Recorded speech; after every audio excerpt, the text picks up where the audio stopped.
where people come prepared, like as if they have, like when you keep on reading something for an exam, you repeatedly say the same thing. It's so obvious when you.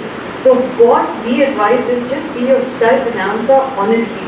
You don't have to hammer it and say, okay, this is what the question is going to be like and this is how I'm going to answer. Don't go like that. Just be yourself and answer honestly, and I'm sure you'll get a visa. Please do not, under any circumstances, bring fake documents to the US consulate. Very, very important. Fake documents can make you permanently ineligible for a visa to the US. Being permanently ineligible for a US visa has serious implications for your future career because you will never be able to go to the US ever. So please do not bring fake documents. We will know. These are the types of interviews, right? Approved, where you don't have any number, and the refusals will have a number along with it, saying 214B and 221G. The officer will retain your passport if your visa is issued, approved, and your visa will arrive by courier in 5 to 7 business days. Do not travel to the US more than 30 days before the start date on your I-20. Okay, more insight on the sections of refusal. Section 214B of the US Immigration and Nationality Act states, every alien shall be presumed to be an immigrant until he or she establishes to the satisfaction of the officer at the time of the application for a visa that she or he is entitled to non-immigrant status. So unless you convince the officer that you are going there only to study, you will be considered as if you want to immigrate to the US. The Immigration and Nationality Act requires officers to assume that applicants intend to immigrate to the United States. If you cannot convince the officer otherwise, he cannot issue you a visa. So you have to convince them that you don't intend to stay there, but you just want to study. That's how. Applicants must establish their financial, social, or familial ties to India.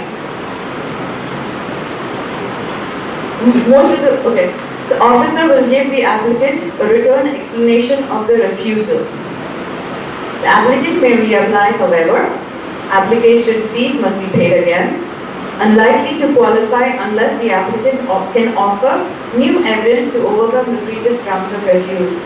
So many times what happens is if you get refused, you come back with the same papers, same documents, and if there's nothing different from what you applied previously, then you're bound to get refused again. There has to be some change in what you did from the previous time.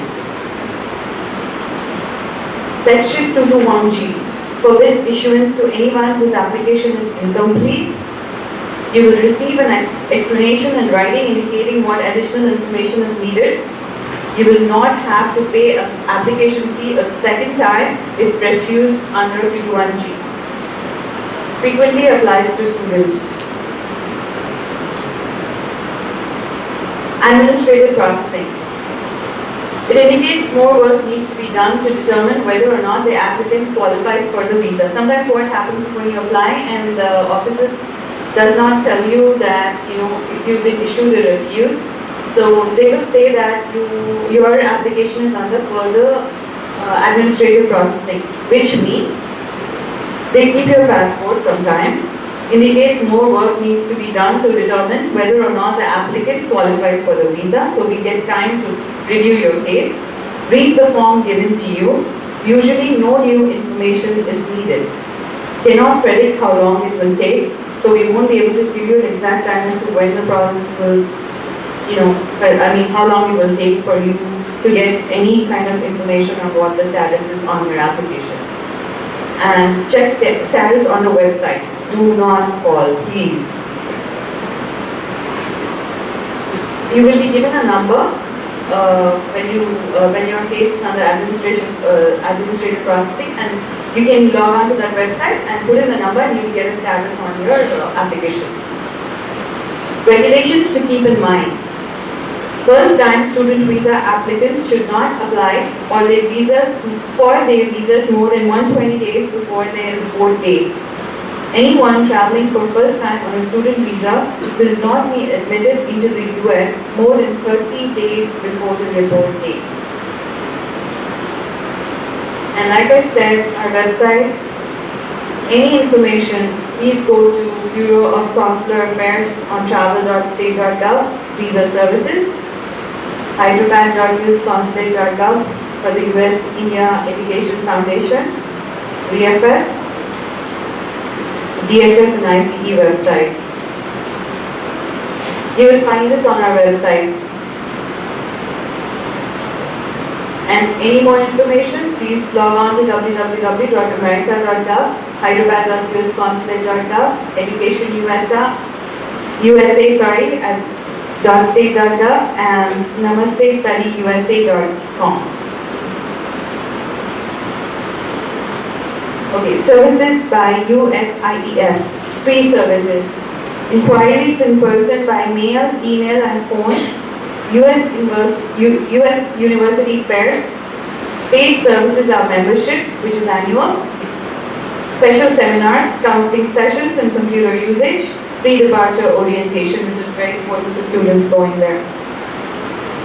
Okay, now the best part, questions? On to Mr. Lam.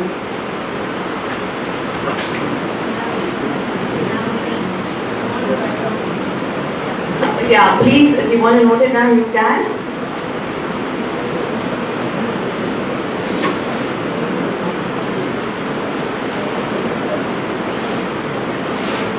Once you get on to the USconsulate.gov, you will then know how to go to the other link where you need to navigate.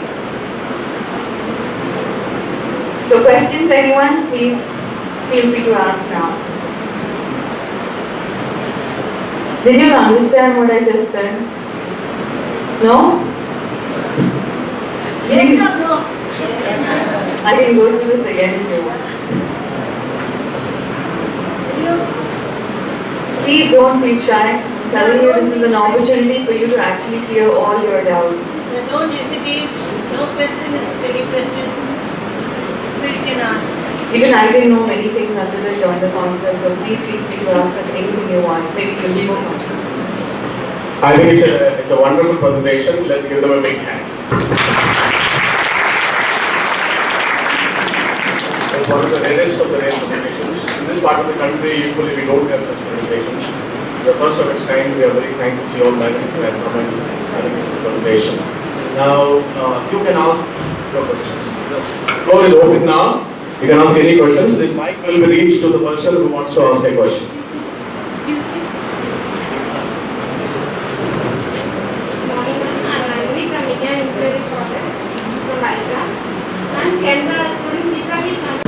Question was student visa conversion into work visa. What she asked was, after the studies, can my student visa be converted into a work visa? Vasanthi madam's answer was, student visa is a different process, work visa is a different process. After the student visa, the visa expires, you need to apply and approach separately for a work visa. Is that right, ma'am? Yeah, that's a good question. Thank you very much. I think that clarifies most of the questions also.